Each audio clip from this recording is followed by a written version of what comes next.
Joining me now, Microstrategy's Executive Chairman, Michael Saylor. Michael, I got to give you props, my man. So August 10th, 2020, Microstrategy adopts its Bitcoin strategy. The experts called you a fool. Thus far, you're crushing everything. I mean, I'm looking at the list. Even Bitcoin you're crushing, but some of these other known, the S&P you're destroying. Google, Microsoft, Apple, you're beating them all by easily. Oracle. So take us back. Take us back to when you made this decision. You knew you would be ridiculed. Why did you do it? What's up, guys? Welcome back. Like we said yesterday, Michael Saylor stays winning, Bitcoin stays winning, and a major player in the financial industry just destroyed the Bitcoin FUD one by one. Oh yeah. Yeah, folks, that's right. Jurrien, Fidelity, the guys that told you Bitcoin is exponential gold, well, they're at it again. And they're at it in a major way, as Fidelity just put out a report basically laying out for you why there is no second best. So if you think Bitcoin's too volatile, that it's failed as a medium of exchange, is wasteful or bad for the environment, if maybe you had some leakage inside your brain and you think that it's going to be replaced by a competitor, or if you're like Elizabeth Warren and you're saying Bitcoin isn't backed by anything, well, we got a good show for you and we're about to destroy all that. Well, not us. Fidelity did it. Hey, we got a lot to cover. Let's get it. Party, that party. Yeah, come and have a good time with G.O.D.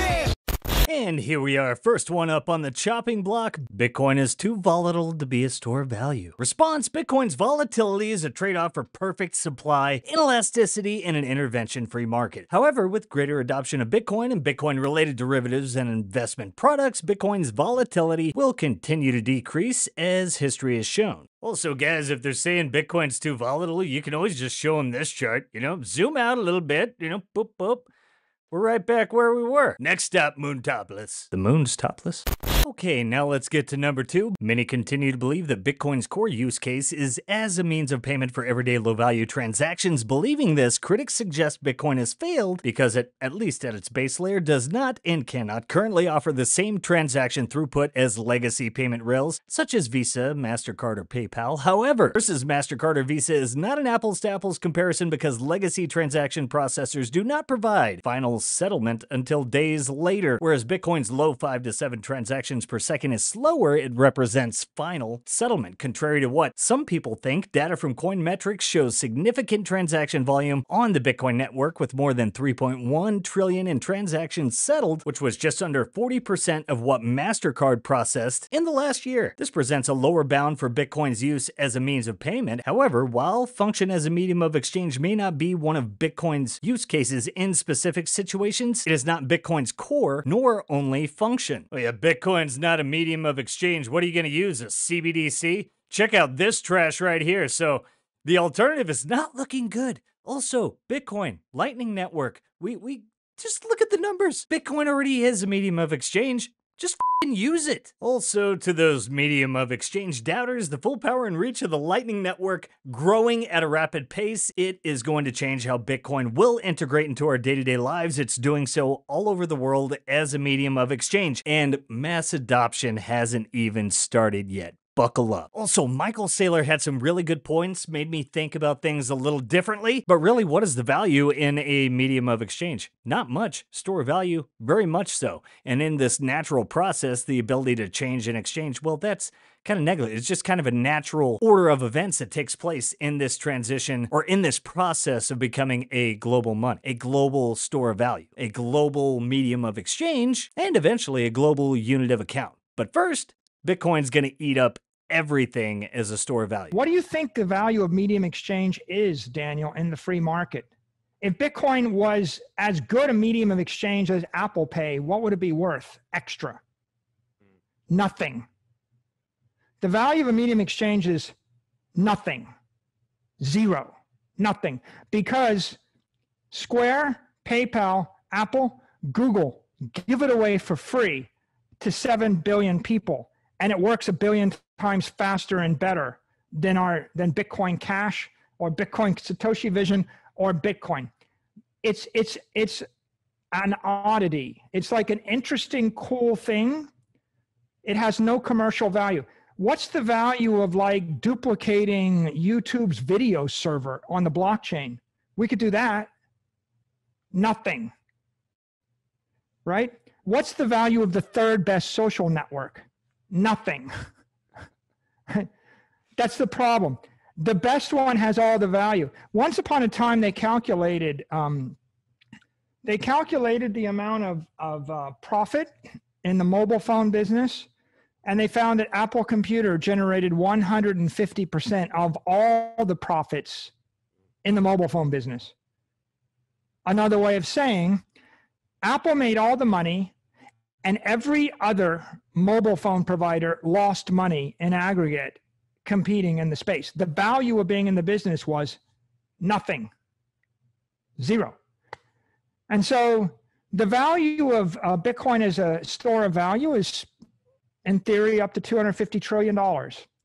The value of Bitcoin as a medium of exchange is nothing. Also, if you think you have a medium of exchange right now, is it censorship resistant? Is it immutable? Is it transparent? Can you send it across the world without intermediaries at the speed of light? Prepare to get fired up. Here comes Andres Antonopoulos to add some fuel to Fidelity's fire. You cannot use money as a medium of exchange if you cannot exchange it freely with whoever you want. And gradually, the corruption spreads and spreads and spreads. And now, something new arrives on the horizon. A system of money that works on a network that is, first and foremost, a medium of exchange, a store of value, and one day potentially a unit of account, but will never become a system of control. It refuses to become a system of control. In fact, its design principle is neutrality, openness, borderless access, censorship resistance. And so what does the insider group do? What do the regulators do in response to a system that cannot be regulated? They regulate the bits they can. They regulate the exchanges.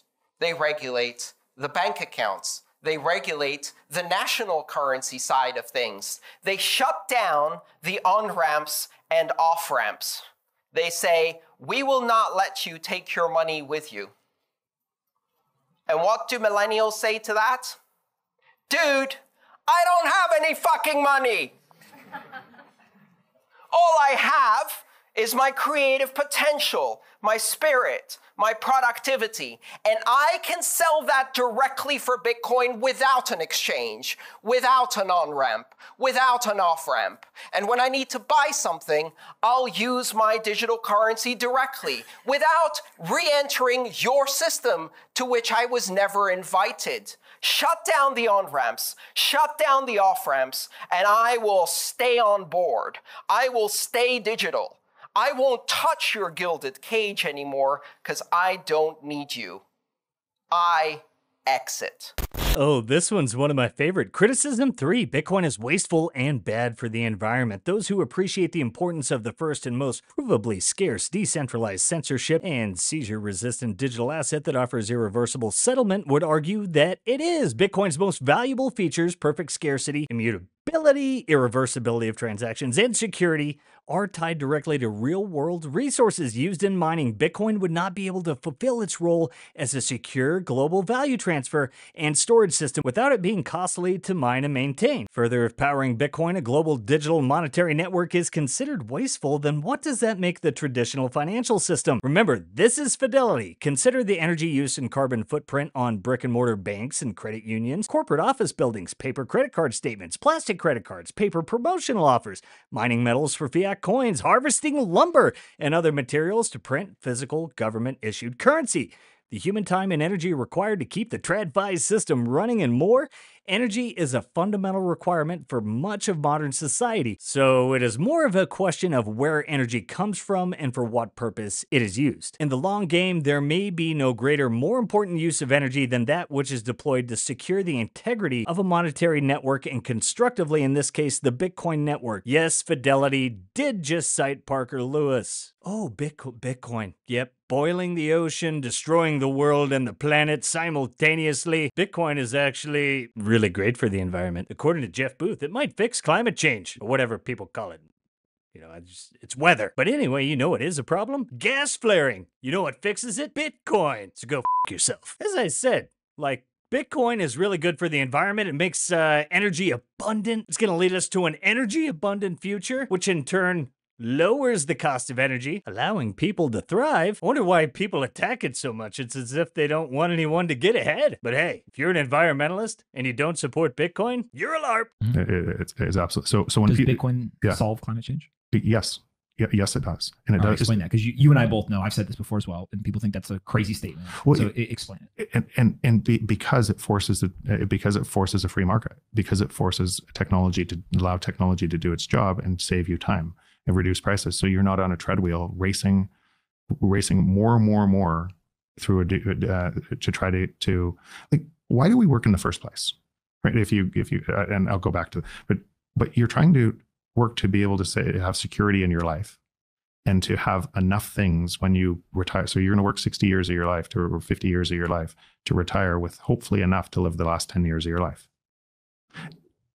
All while knowing that the goalposts are moving the whole time, trying to move further. So if you're in that environment, what would you do? You're going to try to take risks to get out of this environment. You might lever up a whole bunch of debt at the wrong time because central bank's policy is changed to be able to try to get off the treadmill because the goalposts are moving further and further away. So all of the incentives are aligned for everybody to do that job when we wouldn't need to in a different system.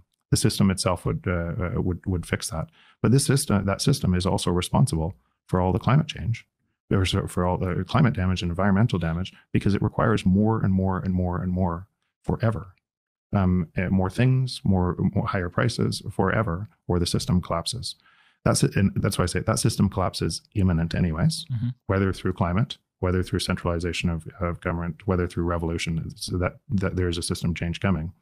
Bitcoin produces, I believe, and by the way, when I was going through Bitcoin, I was looking for anything else too. I was looking for anything what could be a path to get to where technology is taking us, that is a plausible path, and it's only Bitcoin. And so that, but that's because it allows for an equitable world. It allows for prices to fall. You're not wasting your time on this treadmill, and the externalities of that change means you get things for less, and it doesn't cause the same damage to the environment too, if you're talking about ESG. Yeah, reminder. It's not Bitcoin boiling the oceans, okay? The ocean was literally on fire. Like, what was this, about a year ago in the Gulf of Mexico? An oil pipeline burst? But yes, guys, it's Bitcoin. Bitcoin boiling the oceans and destroying the environment. I don't know, you ask me, but it looks like the petrodollar is bad for humanity. I'm looking at it right there. It's not looking good. Anyone who's trying to push this, like, Greenpeace paid-for propaganda agenda about Bitcoin, this is what you look like. Oh, the electricity, it's gonna kill us all. It's not gonna allow us to, benefit the lives of everyone in existence. All right, I really wanted to show you guys this. This is my favorite Bitcoin artist, Bitcoin Apex, but here's what he had to say. A lot of people think Bitcoin is a fraud, that it's bad for the environment, or only criminals use it. Good for them. Bitcoin doesn't care and will always be here for them. No matter if they thought this in 2010, today, or in 10 years. Bitcoin does not remember. Bitcoin does not trust. Bitcoin does not differentiate. Bitcoin does not prefer, and Bitcoin does not change. Bitcoin only does one thing, staying like it is, forever unchanged, being a constant we have never seen before until the last human on Earth is breathing, and possibly even beyond. You can fight it, stigmatize it, hate it all you want. You can think of it what you want, and still Bitcoin will survive for the simple reason that in the end, humanity always found what's best for it. All right, we'll try to get through these last ones kind of quick here, but Bitcoin being replaced by a competitor, not gonna happen. And again, to all of you out there who think that there is a second best, that there will be a flippening, well, Michael Saylor and Fidelity, and Simply Bitcoin has been here telling you, good luck with that shit for a long time, and explaining why Bitcoin is the true revolution. And as Saylor laid out earlier, there's only gonna be one f***ing king on this mountain. Only one of us gonna make it out alive, and it's not you. Only one of us. Only one of us gonna make it out alive, and it's not you. Only one of us. Only one of us gonna make it out alive. Yeah, don't be out here thinking like Lagarde and Jay Powell. You're only going to hurt yourself in that way, thinking that Bitcoin's not backed by anything. I don't know, maybe the strongest computing network on the planet. It's also, through its technology, the soundest, hardest form of money ever created or discovered. And you don't have to totally listen to me. Listen to Fidelity. And we've also got some fun ones here. Well, to all the doubters, it may be hard for you to cope with, but it's over. Hyper-Bitcoinization happened. It's happening now. You guys wanted the whole world is Bitcoin now, so come on, just tell us, where are the unhosted wallets? Are there any unhosted wallets in the room with us now, Janet? People just don't learn, do they? There is no second best. All they can do is try to cope harder. But at the end of the day, they're just hurting themselves. Oh yeah, the good old government's gonna ban Bitcoin. That has worked out real well for anyone that's attempted it so far. Again, you don't ban Bitcoin, you just ban yourself from Bitcoin, which is stupid. Leave it to the felons and the people bankrupting the world to give you financial advice. Doesn't seem very sound to me. I think I'll follow sound money, not central bank cucks. I like this one. So Elizabeth Warren, all you guys, well, it's true, Bitcoin isn't backed by government, which is a good thing because you people are obviously, by the numbers, the worst at your jobs. Like no one in the world could be worse at their job than you. 33 trillion in debt. I don't think you have any right, privilege, authority to speak on anyone else's actions. Look in the mirror, please. But you know, Bitcoin gains its value from being decentralized. It isn't the subject of centralized control and manipulation. Jerome Powell can't fuck with the interest rates, you know, week to week and see what happens. I don't know. I wonder how many chickens they sacrificed at the Fed this year. But hey, the beauty of Bitcoin lies in its digital, borderless, and secure design. It's unique. It's one of a kind. There is no second best. Oh yeah, guys, just listen to what he says. Don't pay attention to the grocery store or anything like that. Former ECB president. A euro today is a euro tomorrow. The it is. One of you ask those people paying rent, paying to heat their homes, and trying to eat and survive amidst the cost of living crisis that you created. All right, a couple of the last ones in the report. A bug in Bitcoin's code could render it worthless. Oh yeah, if anyone would like to discover the Bitcoin bug, the biggest bounty in the history of mankind is just sitting out there for you. About 500 billion there. It's been sitting there for 14 years. Get on board the train or just keep coping harder. That's what you're left with. Oh yes. Finally, here we go. The good old state and regulations are going to slow Bitcoin adoption. Yeah, that's not the case. In 2020, there were a lot of questions. There were questions about whether or not this was going to be embraced by regulators, whether this would be banned. And here we are in 2022, and what you have is a fight between the chair of the SEC and the chair of the CFTC to see who gets to regulate it. And what's become very clear is you've had the head of the CFTC say this is a commodity. You've had the chair of the SEC say this is a commodity. You have had the Secretary of the Treasury, Janet Yellen, recite the legend of Satoshi in a speech at American University. We've had the chair of the SEC educate the entire working group, the entire cabinet, and most of Congress as to the definition of a commodity. So the last 24 months have brought mainstream adoption and legitimacy to Bitcoin. But hey guys, to reap the reward of Bitcoin and all it has to offer, you have to take self-custody. That is the revolution,